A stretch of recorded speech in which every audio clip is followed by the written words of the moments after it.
pre-content, right? Pre-content. I'll tell you what type of thinker I was.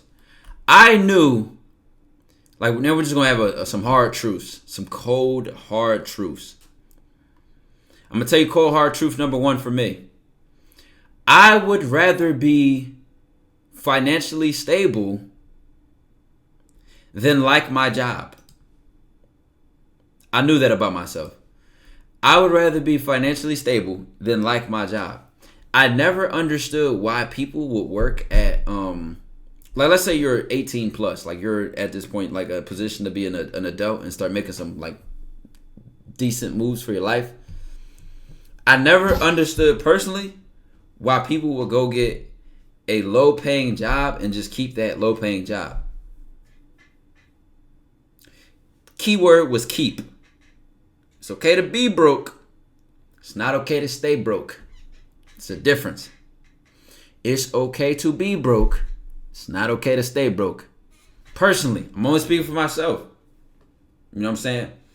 Money doesn't make me all that other shit. Personally, I had goals though. I know I wanted to support my family. I knew I wanted to help my family. This shit was all written. This shit was all written by yours truly. And God allowed it. So here we are. But personally, I knew that there are a lot of stable careers out here that are pretty easy to access and make good money. And by good money, let's just say we're going to put that at anything above $45,000 a year, depending on where you live. I'm not going to say this is good money to say, oh yeah, damn, I make more than 45, I'm good.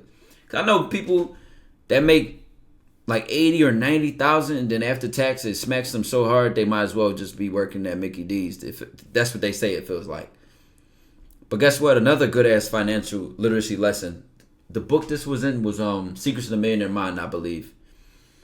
What it really also showed me, at every level of money, there's a new purchase. So if you're making $500 a month, you could spend that shit on next time make it 20, but thank you sneakers, for that, I know you barely and all that. Finish talking about trading options. All right, I get to that. When it comes to, like, let's take a car for example. There's a car that's $5,000. Might be hard to find, but you can use Facebook Marketplace, a friend of a family, or you can get a car for $5,000, right? Not as easy as it used to be, but you can get a car for $5,000. You can get a car for $50,000. You can get a car for $500,000. And you can get a car for $5 million. You can get shoes for $5. I think you can get some shoes for $5. Thrift for something good, whatever you find them. You can get some shoes probably for $5. I'm gonna think. You can get shoes for $50. You can get shoes for $500. You can get shoes for $5,000. So one of the biggest advices in that book was, there's always a level. There's always something to buy at every level of money. At every level, there's something to buy.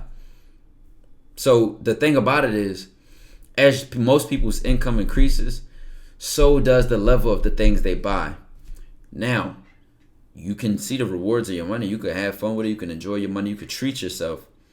But the thing is that people always gravitate towards whatever money they're used to mentally. There's a study that people who win the lottery always go back to their original salary. Most people that hit the lottery. Most people that hit the lottery always make whatever salary they had before, because they're used to living off that much money. So that's the money they go back to living off of, because it's just like they have the habits of making that money, managing that much money, making that much money. So they just always find a way to get back to it.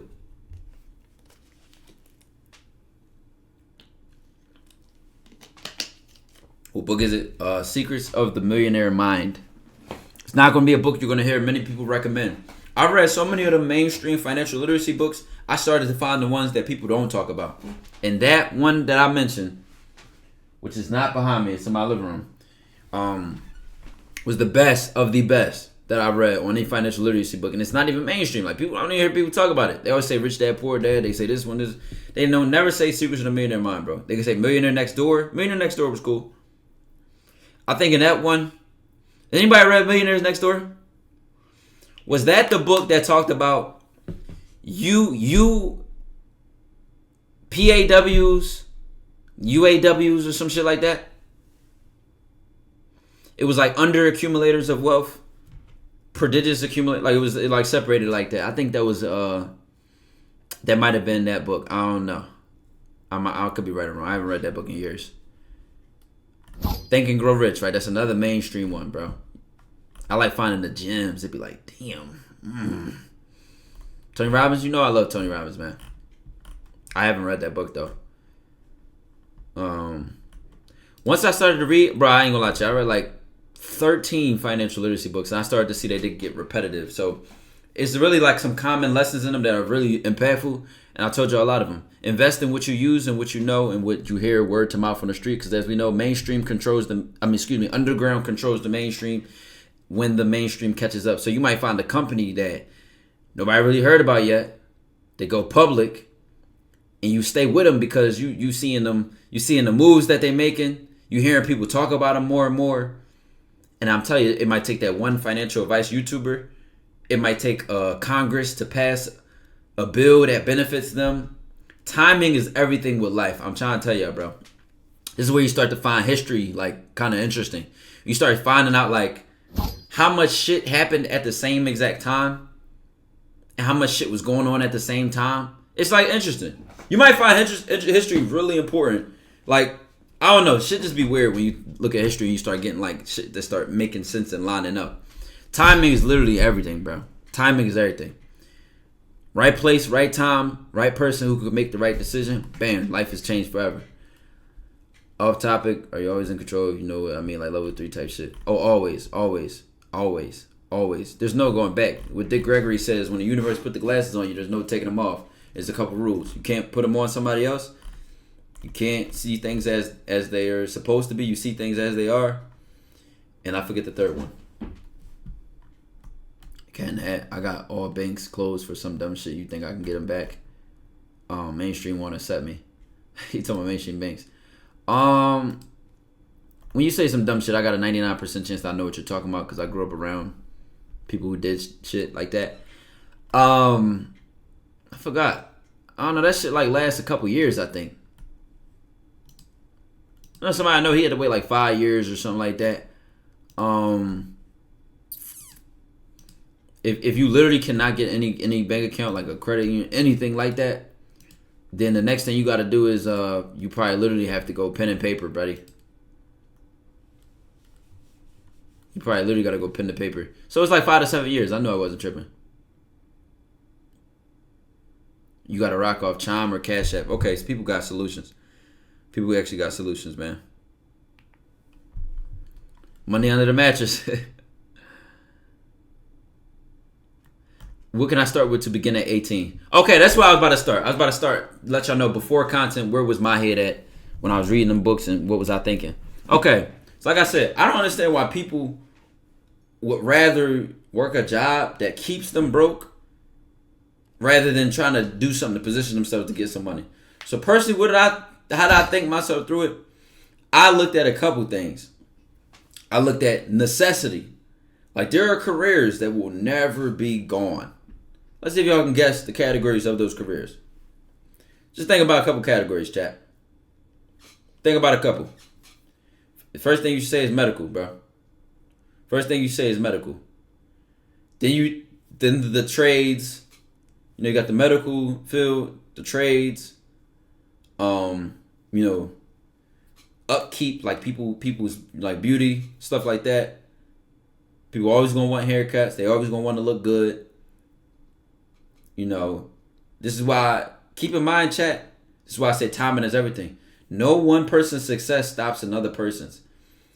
Gucci didn't stop Louis Vuitton from becoming a brand. Prada didn't stop Ferragamo from becoming a brand. And then Michael Mary is probably like one of the most recent designers, right? They didn't stop him from becoming a brand. Cardi didn't stop Uzi from becoming an artist. Uzi didn't stop Trippie Redd. You know, Michael Jackson didn't stop Prince.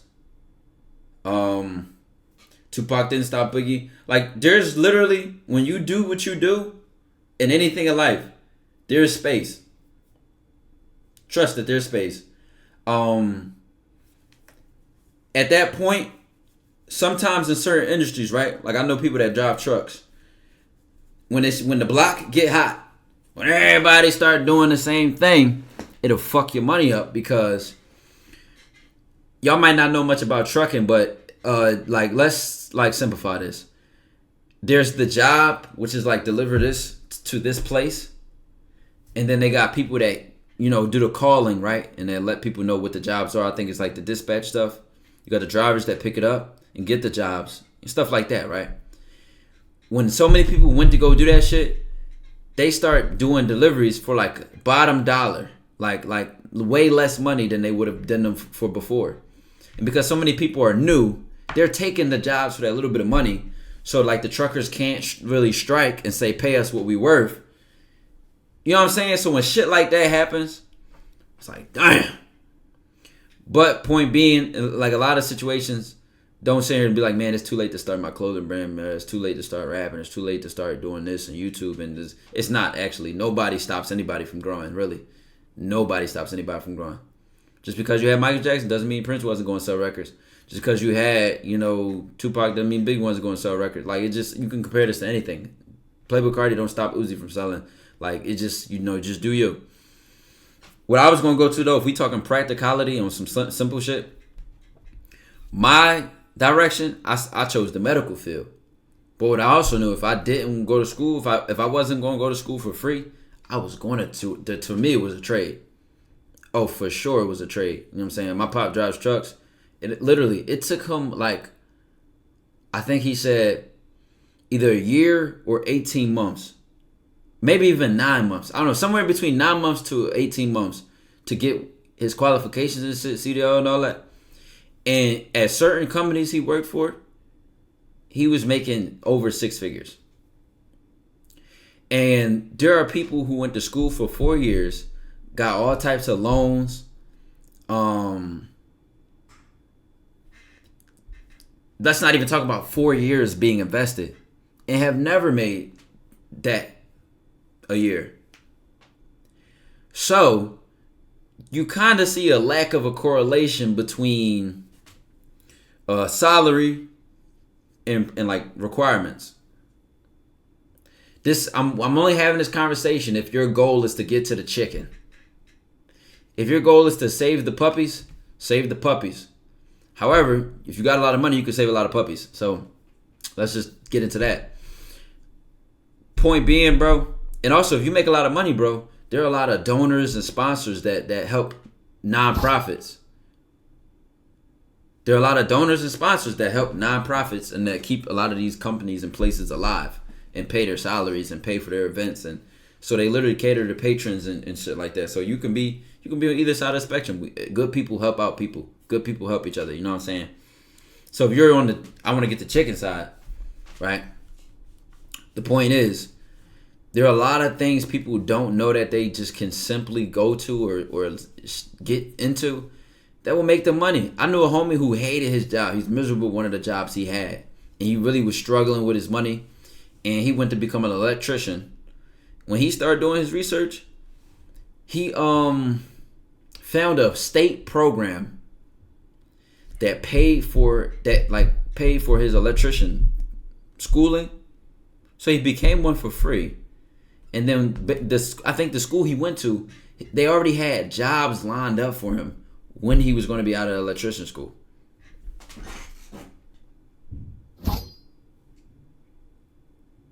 Now you might be listening to chat, bro, I don't want to drive buses. I don't want to do plumbing.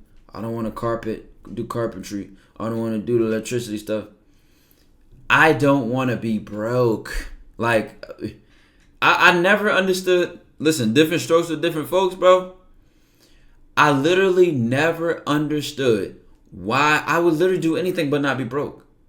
I don't give a fuck if I had to be sparking some plugs for 2 years straight. Like, people don't even realize, like, it don't take long. Like you can hate something temporarily. I hate being broke. Like, does anybody else feel that way? Now, you might have been making your own excuses. You literally might have been making your own excuses. We're talking practically. We're not talking about the guy who, mind you, when I was in Miami, I had to get this nigga some advice, bro. and not even some advice. I had to give him his respects. I went to fucking Five Guys, as y'all seen in the vlog. I went to go get something to eat at Five Guys. We just didn't vlog this because we left the camera in the car, bro. I went into Five Guys. The nigga was on his break editing an album, bro. Now, I don't know how many albums he dropped. I don't remember. He told me, though. He had dropped a couple albums, some music and all that. I was like, I couldn't not say something to him. I was like, yo, man, I really respect what you're doing, bro. Because I literally remember I was working at H&M. Making like $13 an hour, right? And I tell y'all this all the time. I used to hide my AirPod in behind my afro. And I would be listening to podcasts that would teach you how to edit, teach you how to make thumbnails. The reason I said that is because I was just about to talk about, somebody said it in the chat, bro. And it's going to make me remember that. Somebody just said it in the chat. Damn. It slipped my mind. I need this shit to come to me like a lightning bolt. Can the universe of God hit me with this lightning bolt like my memory and spark my shit, bro? Spark my shit, please. What we talk? I thought you just seen it in the chat, bro. I was just about to talk about this shit. Oh, remember it. Boom. It was the guy talking about school. You know, when I started to have and accept the cold-hearted advice and just my own conscience and think for myself, and I started to be real. And when you be real, again, remember what I said, chat. Is it being disrespectful, or does the truth make that other person uncomfortable? Think about that. Is it being disrespectful, or does the truth make you uncomfortable? It's not my responsibility to maintain bullshit, especially when I suffer from the bullshit. I say this to say, when everyone is so, you have to go to school, you have to do this. Why? Because you need a stable career. There are people struggling with degrees. How is it stable? See, I'm naturally argumentative, which means I like to argue or debate. Because the art of debate is the art of argumentation, arguing with skill. So naturally, I always had a smart ass mouth my entire life. And this was always viewed as disrespectful. But is it tell me I'm wrong. Okay, you don't like the disagreement. Tell me I'm wrong, though. That's what I'm mature enough to catch now. Yes, the child is a smart ass mouth. Tell the child is wrong, though. Are you wrong? Based on your opinion or proving the child wrong. That's what I get now, chat. That's what the last 2 years have even furthered my confidence to say. If you cannot prove me wrong, your opinion does not matter. This goes for anybody in my life. Any and every person in my life. I've been trusting my own thinking, even since a kid, right? But I literally get it so extremely now that it's like my conviction is like just, what's up? I got to smoke for any conversation, because if they are correct or if they have a good argument or good facts, then they will prove me wrong, and I have enough humility to accept being wrong and grow. So there's a win-win situation. It's literally a win-win situation. The problem is people just kind of want you to blindly agree with them. I don't take orders. I only take advice. And keep in mind, I don't take everybody's advice. There's credibility behind the advice now. That's the first thing you need to realize and accept to take control over your life. I do not take orders. I only take advice. And even then, that advice has to be credible in some way. I have to want to have what you want to have to listen to your advice. Period. And this goes for everybody. Every single person. Period. It's just let's be real. You know what happens when you do that? We go to the school situation, right? I know a lot of people who weren't real enough to go against the grain, who weren't real enough to tell it like it is, and kind of bump heads or clash with their own parents. Tough situation, yes, I know. But if I didn't clash with my parents, I would have never made over $500,000. If I didn't clash with my parents, I would never be paying my mom's rent right now. And the reason my grandmama and them are in a 5-bedroom crib. If I didn't clash with my parents, I would still be in school right now. Probably medical school. But I would still be in school right now. It is so funny to me to realize that sometimes people just don't know. They're doing their best. So I accept that. And I'm very forgiving and I'm accepting of people and how they think. But I now respect myself so much more because I'm like, damn, you were right. You were right. And now there's no denying it because the proof is in the pudding. The thing was, right, that first TikTok caught traction. It was April 9th, 2021. I made $500, I think, the month of May. Or maybe that might have been the month of April. One of those months. So it went like, what the fuck is $500? But within the next 2 months, I made my first 10K a month. So from my being honest with myself, real with myself, it was like it was like August. It was like the end of July, I think I made that 10K. You know what I said to myself? I can't go back to school. I said it a whole month early. It was the beginning of August. School might have started. College starts different from high school. College will start like towards the end of August. So like August 23rd or something like that. I said I can't go back. I knew it. I already knew it. I just didn't bring it up to my family yet. I already knew it ahead of time. I was being honest with myself. Once I said that, though, there was a million ideas. Try both. Are you sure? Right? What else? What if you're hot for a year and then you're not? What if, because obviously, this is just a couple months of success, like under 4. So it's like, what, you think this is going to last? All types of shit was going on, right? But I knew my thinking. I just didn't have the proof. What Kanye said, sometimes I'm right, I'm just not right now. Might take me a little second, but I'm just not, because I'm not right now. You feel me? So guess what? It's been almost 3 years since April 9th. I'm still growing. Still making more money than I've made even way back then. What can they say? But had I listened to them, I would be in a totally different situation. Now there's no denying it. So now what I know now is it's literally not my responsibility to prove somebody wrong. It's not my responsibility to prove me right to them. I just had to live my life based on my instincts, my research, my information, and then make the best decision that I think I'm making.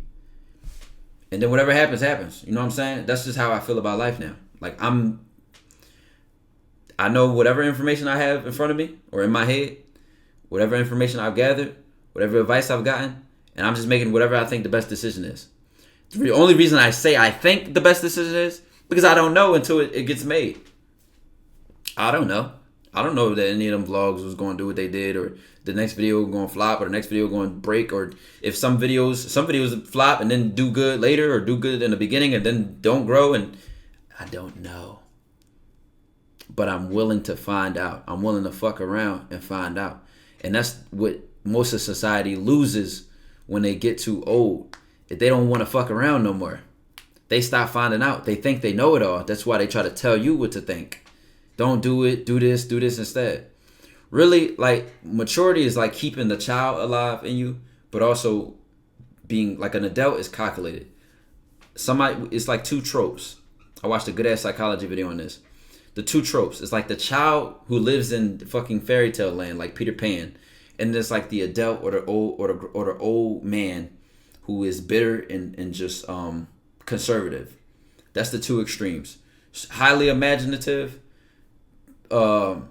child who's damn near delusional, lives in la la land and daydreams, and then the bitter, sour old man who just is super conservative and overly realistic.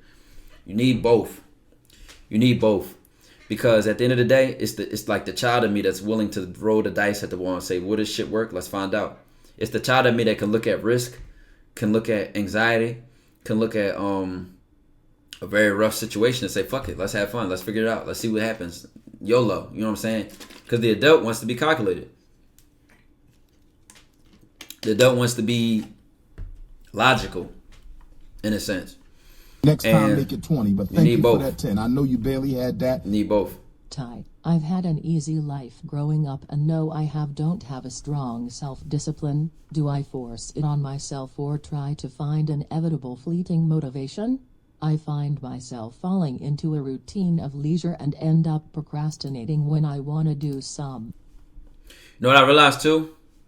I used to be a huge procrastinator because I could be. I got away with it, stuff like that. Some almost bullshit things have happened from the procrastinating. You know what I realized too in the last 2 years? That's why, like I said, I'm making it a huge thing. I'm moving this month. I mean, if everything goes how it's supposed to with, the houses and exploring shit, I'm moving this month. Like, I'm going to be going this month. Like, instantly. I'm not waiting for nothing. You know what I really know now? You can say you had a hard life. You can say you had a easy life or whatever. Bro, your character development is a choice, bro. Like, character development is literally a choice. If you think you got it easy or you've been too comfortable lately, you have to do something right now, today, like tonight. You got to like spark your own character development, my guy. You cannot afford to wait. Urgency is not natural. So procrastination is simply, oh, I can do it later. So the opposite of procrastination is not discipline. The opposite of procrastination is rushing. Like feeling like you don't have any time. Procrastination tells you got a lot of time. The opposite of that is like emergency. Like, oh shit, I gotta handle it right now. So you gotta learn ways to create urgency, you know what I'm saying? And this is like preventing distractions, setting alarms to remind you to do things, putting limit on apps, find out what triggers you, bro. Y'all know the old trope. We say, who gotta find the boats? Who's gonna build the boats? Any like super try-hard, disciplined person, don't y'all always hear their go-to lines? Like, they have a very clear, identifiable mindset. I could say a couple things, you can be like, oh, this person said that. You know what I'm saying? Even if you say to the moon, to Saturn, that we live in the solar system. Nigga, that's about continuously looking for that next place to go and going there. That's about growth. You know what I'm saying? So it's like, it's just like you gotta like have ways that you think that like trigger you to just like almost panic. For me, like I told y'all, one of my ones, I kind of think like, I'm like, you put bread on people's tables. Like, your family eat.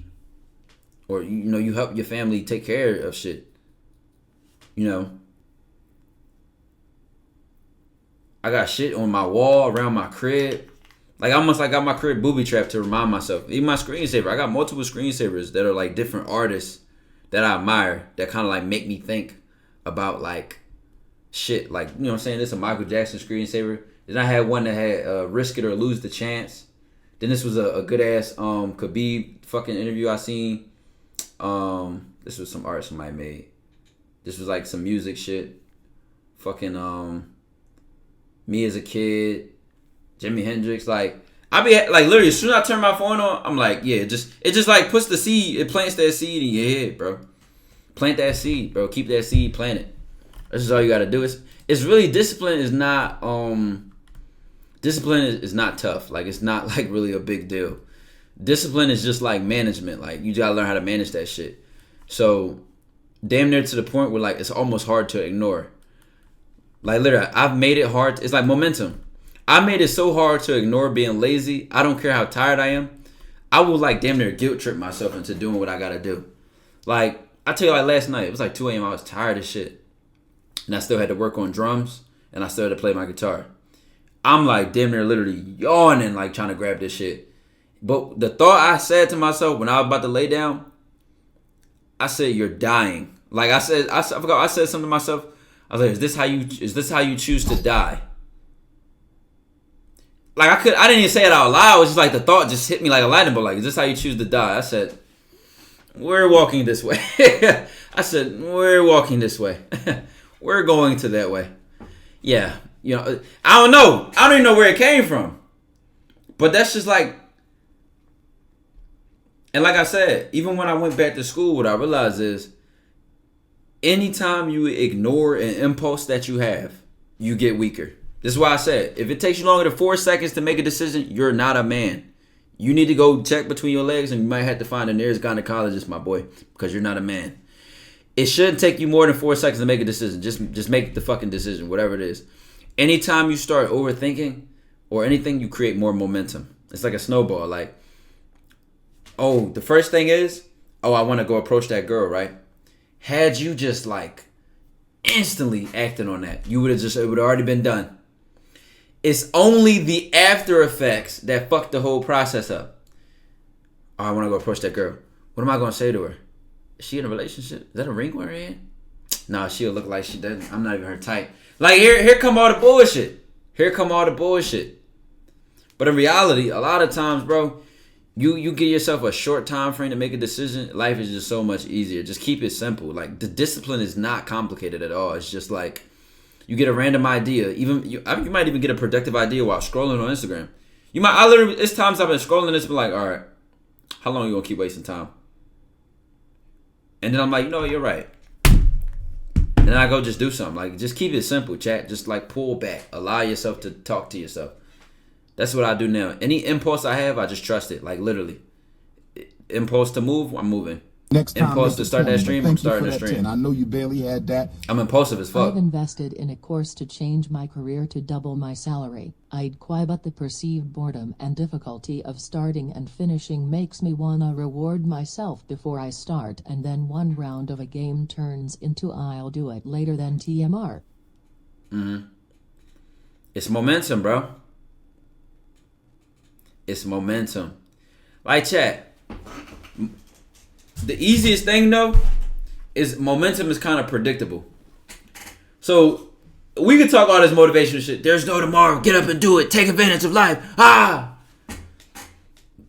Okay, cool, right? Dog, you gotta just keep that. You gotta keep that momentum. And it feels, honestly, the only way I can describe it is it's so impulsive. Like, I think of like, all right, do this. I'm like, fuck it, I'm gonna do it.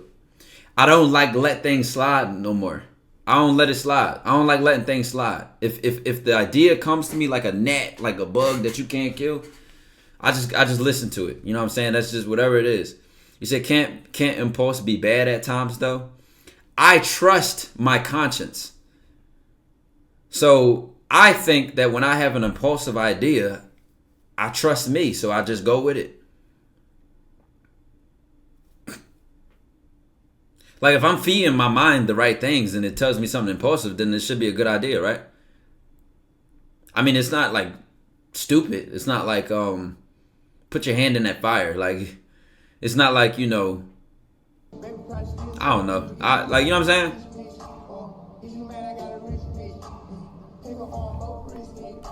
Leave Keith with the 3 months. The streams much, but it's always fire when I tune in. A-OK hand. Welcome back, man. That level of trust is tough. You gotta think about it though, chat. That's the ultimate form of self-love. Is listening to yourself, because what it's ultimately saying is, this person wants best for me. So whatever he says, I'm gonna do. That's how I feel about myself. I learned that there's no need to try to satisfy everyone. At the end of the day, you can only get you to where you're going. I feel like, chat, I've always been confident, right? Not always confident socially, with social skills and dressing or whatever the other shit, right? But I've always been a confident, like, thinker. But more now than ever, when it comes to the opinions of others, what I truly, truly get, I've read a lot of, like, knowledgeable, you know, pieces of advice, especially in Buddhism, bro. Buddhism got some good lessons on, like, perception of self and people's opinions and shit. And one of the ones is a line I'll never forget. I am not who you think I am. You are who you think I am. I'm like, damn. You know, you hear some shit like that, you be like, whoa, that motherfucker spitting. But you might not process what it means fully yet. It might not truly click or register what that means. What it ultimately means is, and I'm going to say it again before I explain it, because I was saying say it again. I am not who you think I am. You are who you think I am. How would that make sense? What would that mean? Why would that, register? Somebody says, I think that's wrong. Why does it make sense to me now? Why do I understand it and understand it now? Even when the first time I heard it, I thought it was fire, but I truly see it and realize what it means now. What it truly means is that, right? You listen to Jack Cornfield at all? Never. I don't think I've ever heard of that person. Let's go back to what I was saying though. What it truly means is, if somebody is having thoughts about you, right? An opinion of you, that's in their head. They might be saying it out loud and shit like that and saying it at you. But that thought is in their head. Their life and their reality and their decisions are based on their thoughts. So if they think something about me, that thought controls their life, not mine. So when it says, I am not who you think I am, you are who you think I am, they'll become their thoughts. Not me. They will become their thoughts. Now I can accept that thought, take it and make it my own, and live through it. Let's take like a thought. Let's take a thought like, let's say before I did any IRL shit. A lot of people had thoughts like, man, is this guy even really like that? He's not like that. All he does is talk behind the screen, right?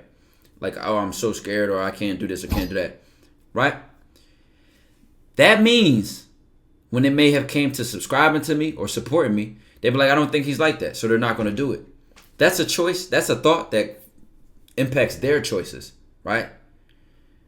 It doesn't change my life at all. Now, let's say I choose to let it bother me. I choose to ignore it. I choose to feed into it. I choose to prove it wrong.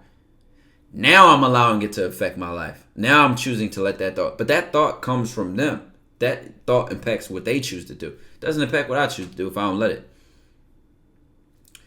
Therefore, the point I'm making is, like I said, the reason I think I believe I understand this more than ever now is because when somebody has a reaction to you, that's based on their experiences. That's based on what they've been told, what they believe, and how they see the world. It literally has nothing to do with you. It just has to do with what they think about life. So I can come in here and say something like, free will. I believe in free will. And then it might trigger somebody who's like, no, God controls everything. It's like, I never said God didn't. I never said, but it triggered them based on what they believe. It has it has something to do with what I said, but it has more to do with what they believe.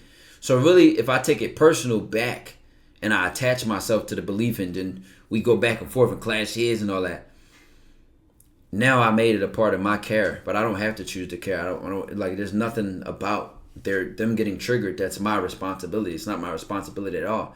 It has nothing to do with me, honestly. Even when they say something like, "That's lame as fuck," why would you do that? Anybody that does that is lame.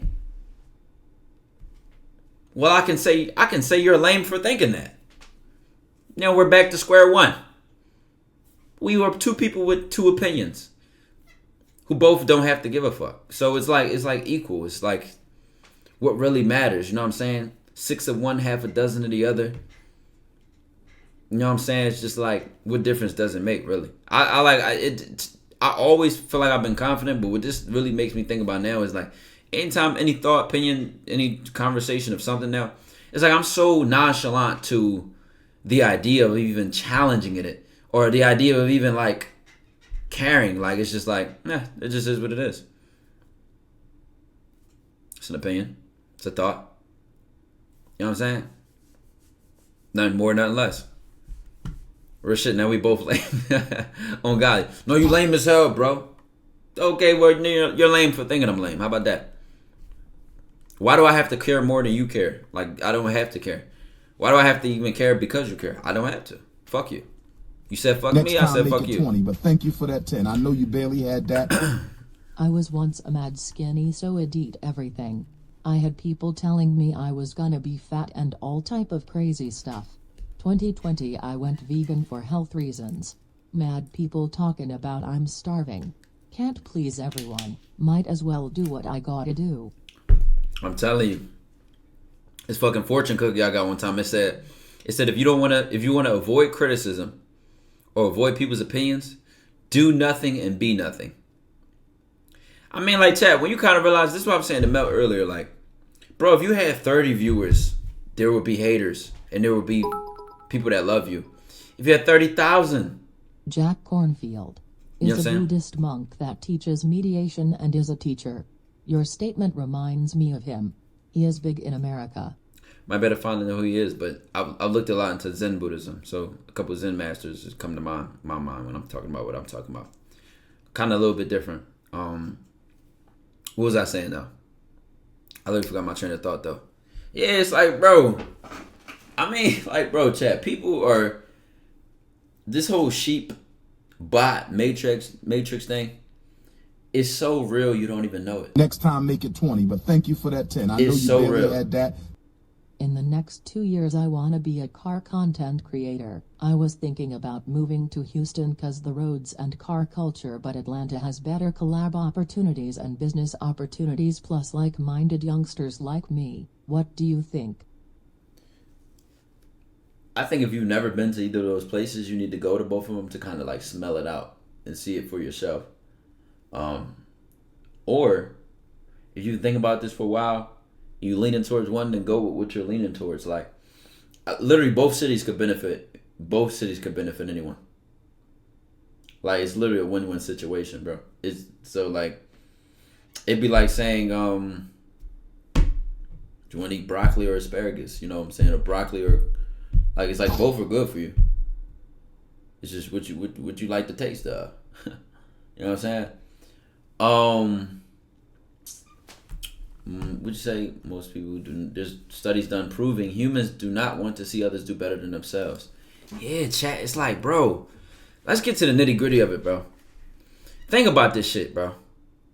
When you want to do something, let's say I just said it out loud, like, I want to quit school to start posting content, right? What else matters? After hours. Okay, we in after hours, man. Let's lock in. Let's lock in. Let's lock in.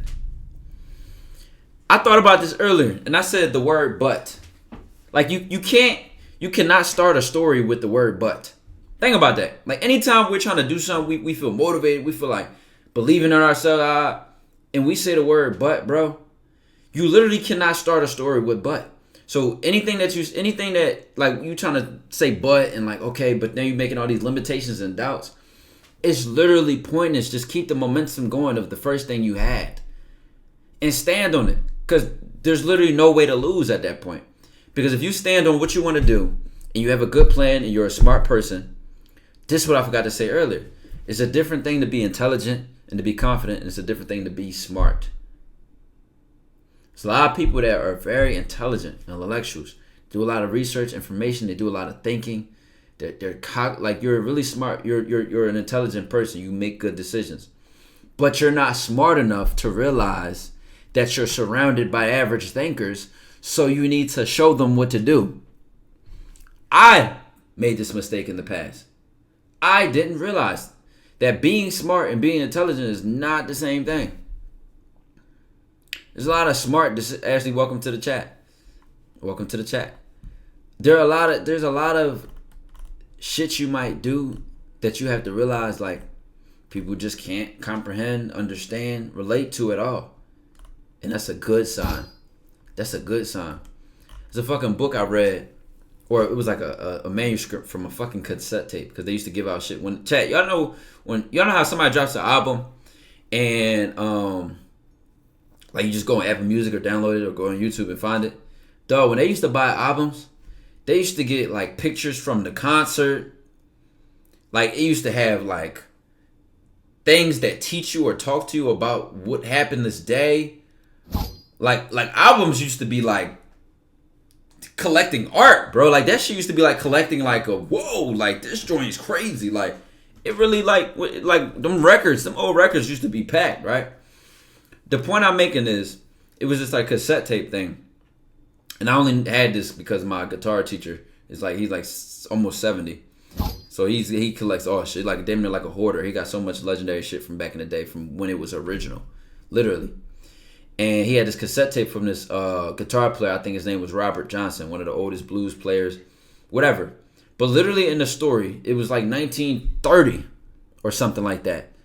And he was like, I was trying to go on the road to play guitar, and his father wanted him to stay on the plantation because he was like, that's not going to work. Now, mind you, they said this guitar player sold his soul and all that stuff. That's where it comes from. This guy literally originated the idea of selling your soul in music. So anytime y'all look at an artist and say they sold their soul or they went to the crossroads, it's because of Robert Johnson. Like, they made that up for him. Because in one of his songs, he said something, I went to this road so much. Like, it's a lot of history to it. Point being is, in his story, right? It literally, the same exact thing that y'all would experience now, if you try to do something risky and your family combats you or tries to disagree with you, he was literally experiencing it in 1920, 1930. And for some reason, for me personally, when I read that, I was like, oh, this shit literally isn't new. The Napoleon Bonaparte thing. You go look at it, the nigga was born like a farmer on an island to become emperor in Europe. Not just king of France, but emperor. How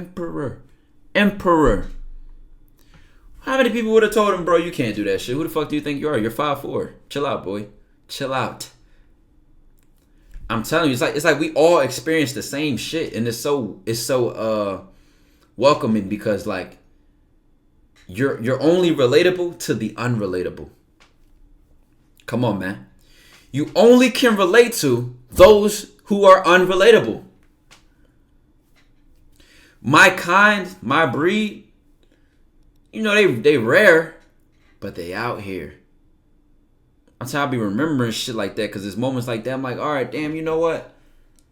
Maybe being unrelatable or some situation that made me feel abnormal, like, all right, like I just was going against everybody and everything.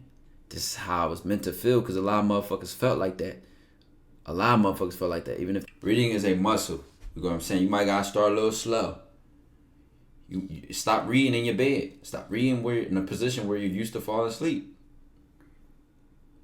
Read somewhere uncomfortable. You know what I'm saying? Literally. So it's literally better for your brain. Read The Alchemist. I think I got through a couple pages. Is that the one that's very short? Not very short, but it's like small. It's like a thin book. I think I read like 20 pages of that. Now I just didn't pick it up because it kind of reminded me of other stuff I've read.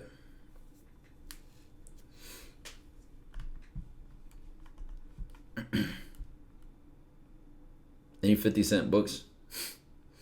I'm not laughing because 50 Cent don't got no good books. I'm just laughing because I'm like, that was so random. No, I haven't.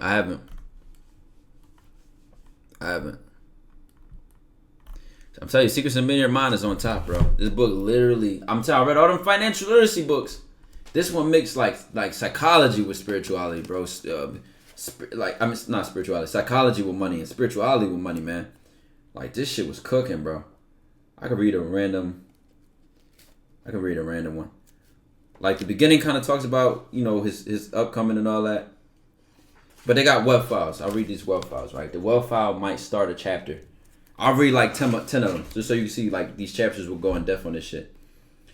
Rich people believe I create my life. Poor people believe life happens to me. That's wealth file number 1. Hold on, it's still in the same chapter. Let me keep going. Rich people play the money game to win. Poor people play the money game to not lose. Wealth file number 2.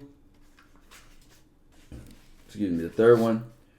Rich people are committed to being rich. Poor people want to be rich. Each of these chapters go real in depth on this. They have examples, so it breaks a lot down, but this is like usually like the topic is telling you about. Number 4, rich people think big, poor people think small. Again, sounds simple, but the examples it cooks. Number 5, rich people focus on opportunities, poor people focus on obstacles. Chat. Hold on, number 6. It's a long ass chapter. Rich people admire other rich and successful people. Poor people resent rich and successful people. SS shoot big. Hey, gang, big 120 120 days. Right, let's keep going. Keep going. I'm gonna read a couple of these. I'm gonna know where my favorite one is at. Rich people associate with positive, successful people. Poor people associate with negative or unsuccessful people. I'm trying to tell you, around the wrong crowd of people, all your ideas just get shut down and wasted in the gulag. Around hustlers, around ambitious people, nigga, those ideas get forced to get done so quick, you wouldn't even remember it was just an idea. That shit gonna turn into a memory. I'm telling you, when I change my crowd of people, depending on who it was, yo, it just be actions and results. Honor De Niro, I appreciate the gift of sub, bro. It literally just be actions and results and information. It be like, damn, like, oh my God, like, how you find your people. I kind of got lucky and found some good people in high school, but I think everybody after that, it just came from like being places I was supposed to be. You know what I'm saying? And being intentional about where am I going and what am I talking about. Because what you realize is, people who ain't on shit don't really have the substance to contend with you. They don't. You kind of make them uncomfortable. You kind of won't even be in the same place as them. I mean, even then, like when I moved to my apartment, right? Because the rent is so high here, I don't really come across stragglers. Literally.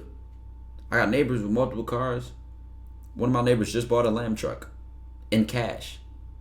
He put the fucking receipt in his window because he wanted us to know he bought it in cash. Another one of them has a McLaren on top of a Z51 Corvette. Do your homework on a Z51 being around $150,000 because they're not like Z06s. They don't just come, whatever. Like literally, when I moved here, I'm just bumping into people that just think alike. Another thing, chat. I'm telling you, you know what the huge, biggest fucking love I got in life that I realized? When you're the earliest one, when you're the earliest ambitious person, and what I mean by early is you don't have your friends yet. You don't have your circle yet. You didn't move to a fancy apartment with nice people with nice money. You didn't even get your money yet. When you're the earliest one there, you feel like an oddball. Your whole environment is like against you. When you get in the right place,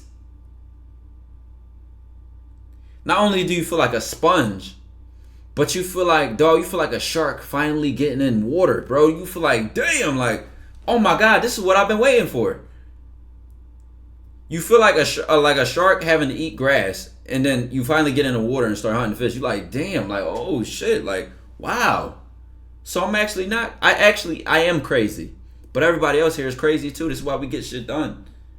So one of the hugest differences I've noticed just coming from environments that didn't really have people who are overachievers and super successful and all that. Like I had to find, like I said, I got lucky. I had some good friends in high school who are doing things with their lives now and continue to. But literally, like whether it's family members and situations like that or neighborhoods that you're used to, come from Philly, bro. So it's like when you get around other people, bro, people literally just be happy. I'm from Philly, bro. So I'm not saying people in the city are miserable, but it's a pretty rough city. You know what I'm saying? I come from rough parts of the city, so it's like what you used to people who went through shit and they kind of get beaten down and just become like, you know what I'm saying? It just wears people out over time, bro, and it kills people's ambition and mentality, bro. And you get around people who they on a 10th vacation, this like their 30th passport stamp. They fucking do what they want, have fun with, like, dog, they just, the energy be just like uplifting as fuck, bro. It'd be like, wow, like you just happy. You just like, you like love your life, bro. Damn, like this is normal. You know what? A feeling I had to get rid of like 2 or 3 years ago, chat. I had to get rid of this feeling I used to have, and it used to make me feel like too much good shit is happening in a row. You ever felt like that? I feel like too much good shit happening, like something bad about to happen, yo. I'm feeling it, like too much shit going good. I had to get rid of that. This book was one of the reasons I did, because it talked about like how certain belief systems, kind of like hold on to you like a leash. You know, another one of those beliefs was if it's not one thing, it's another. Another one was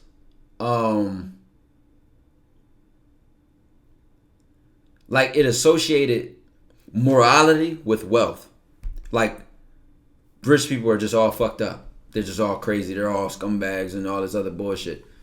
So it like associated wealth with like personality, which was a belief that that the person used to trick themselves that they are a good person because they're not having a bunch of wealth. So they always kept limiting themselves from being successful because like, oh, I don't want to become one of them bad people. You know what I'm saying? You know what I mean? You just see past that to achieve. When you were clashing with your parents, how did you see past that to achieve success? Fortunately, like on the dropout tip, I was like 19.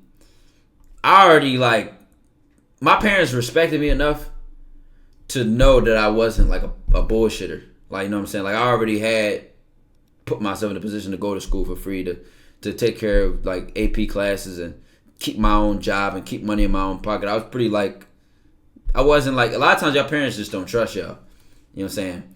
And the thing about what my mom was, she just was traditional. She just was a traditional thinker. So the whole, like women in general are just not usually risk takers.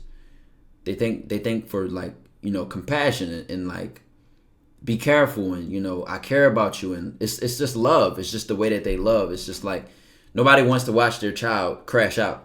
That's just the bottom line. No, even my dad is as a man, but he's not really a traditional thinker. He's a type of person who will start a business, who will gamble, will try to, you know, beat the odds. You know what I'm saying? Some people just are naturally like that. Even if they're a woman, they can naturally be a hustler and can like risk. So it's just that like women tend to be very careful, especially when it comes to their children.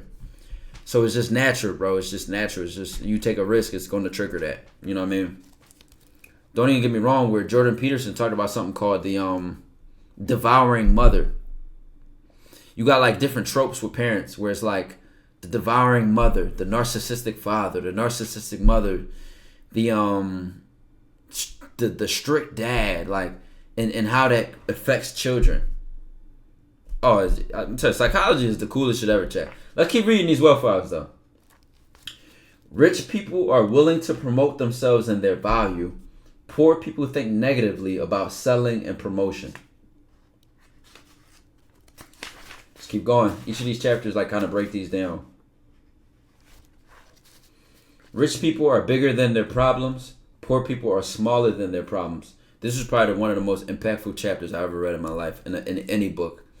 Because it talked about, let's say there's 10 levels for a person and for a problem, right?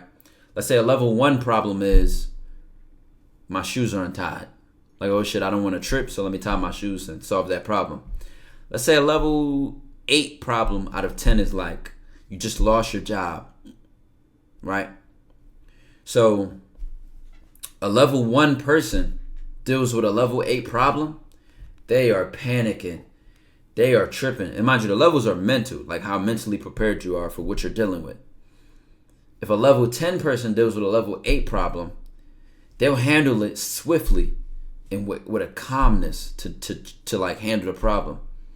A level, just like I said, level 1 person is going to handle that problem and panic and be scared and be tripping. So it's like you have to be bigger than your problems. And I'm gonna just read something from the chapter. The secret to success is to not try to avoid or get rid of or shrink from your problems. The secret is to grow yourself so that you are bigger than any problem. That's just one of the quotes from that chapter. If you have a big problem in your life, all that means is that you are being a small person. Let's go to the next chapter though. Rich people are excellent receivers. Poor people are poor receivers.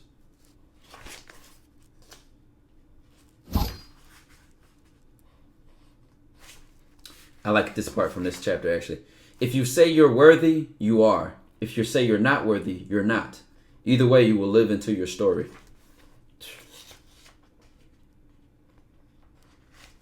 Hold on. Well, let's get to the next chapter. This one's kind of long.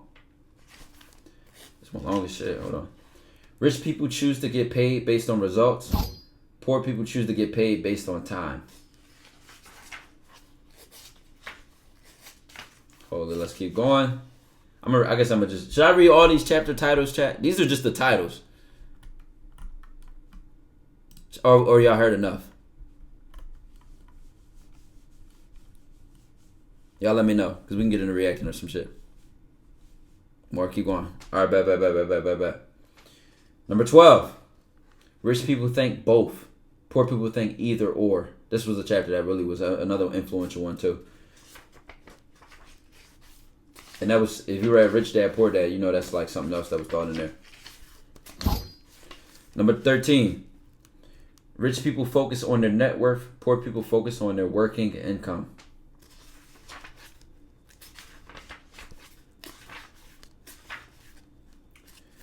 Rich people manage their money well. Poor people mismanage their money well. Some of these are very direct. You know, some of these are like, damn. Some of these are just direct and they give you some like real bangers in the chapter. Number 15. Rich people have their money work hard for them. Poor people work hard for their money. Again, another one that's kind of like direct. Gives a lot of examples through the chapter. Breaks this shit down. Number 16. Rich people act in spite of fear. Poor people let fear stop them. I love this chapter.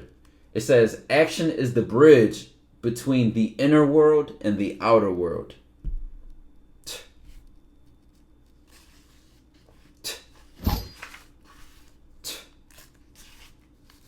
And it says, it is not necessary to try to get rid of fear in order to succeed. If you are willing to do only what's easy, life will be hard. But if you're willing to do what's hard, life will be easy. The only time you're actually growing is when you're uncomfortable.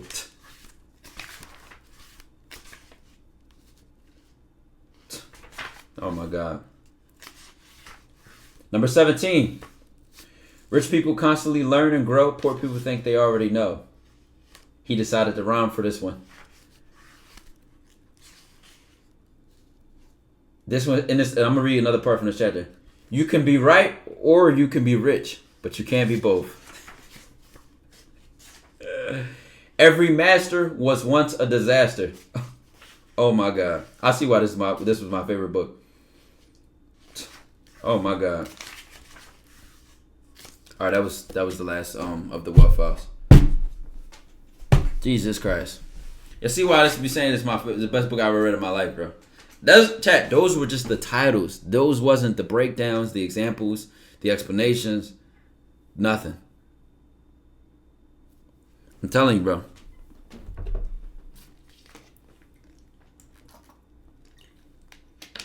Hey, remember I was keep points in the book? I don't know. I feel like if something like strikes me, if something like moves me, if I'm like, damn, that shit cooked, then I can kind of randomly remember it. But the key is to start living based on what you just learned. Like, all right, now how can I apply that to my life? That's the best way you don't really have to even remember it at that point. It just became a part of you. What's the name of the book? Secrets of the Millionaire Mind, man. And again, a lot of mainstream books out here, Think and Grow Rich, Rich Dad, Poor Dad, and all this other stuff. But I read all those books, bro.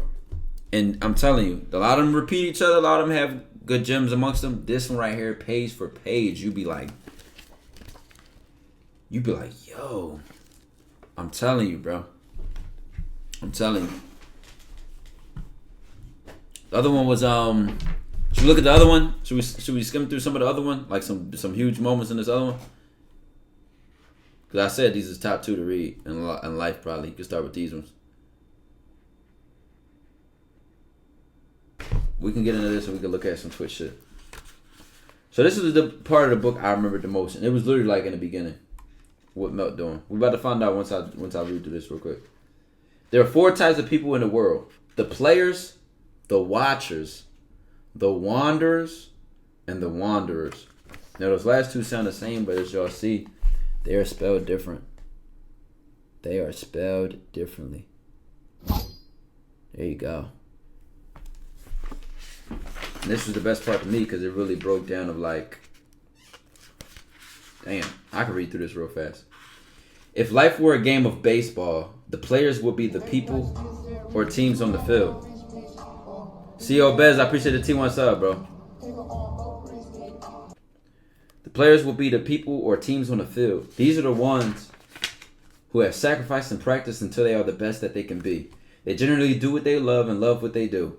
They reap the rewards of their efforts. The players use their powers to make things happen. They reach within to that well of power and they have developed to get desired results. The players take the risks and get the rewards.